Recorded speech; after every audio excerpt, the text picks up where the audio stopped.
Durian Desa Ulak Dabuk, 4 Lawang miliki rasa legit, manis, dan berdaging tebal. Selain di kawasan Lintang, musim buah durian yang saat ini masih berlangsung di 4 Lawang juga bisa dirasakan di beberapa wilayah lainnya. Sejatinya, hampir setiap desa yang ada di kawasan Lintang, Kecamatan Tebing Tinggi, Talang Padang, dan beberapa wilayah lainnya memiliki hasil panen durian yang banyak. Salah satunya di kawasan Kecamatan Talang Padang, tepatnya di Desa Ulak Dabuk. Buah durian asal desa ini juga terkenal dengan rasanya yang manis dan legit.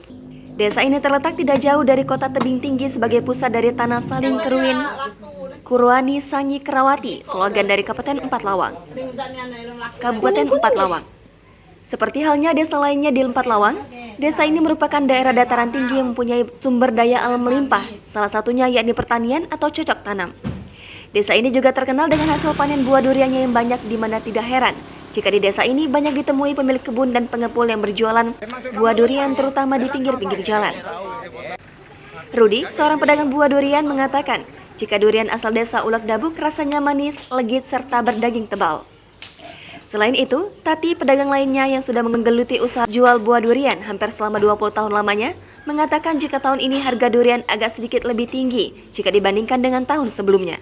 Adapun harga buah durian yang ada di Desa Ulak Dabuk jika dibandingkan dengan lokasi lainnya termasuk yang cukup murah, yakni mulai dari Rp10.000 hingga Rp15.000 tergantung ukuran dan jenis buah durian.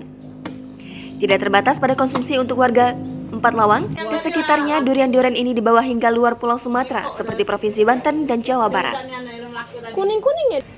Ini durian bagus, nah. Ini memang contohnya. Contohnya ini. Nomor 1 ini. Durian Ulak Dabuk. Nah. Oke. Jangan lupa subscribe, share, komen, dan like ya.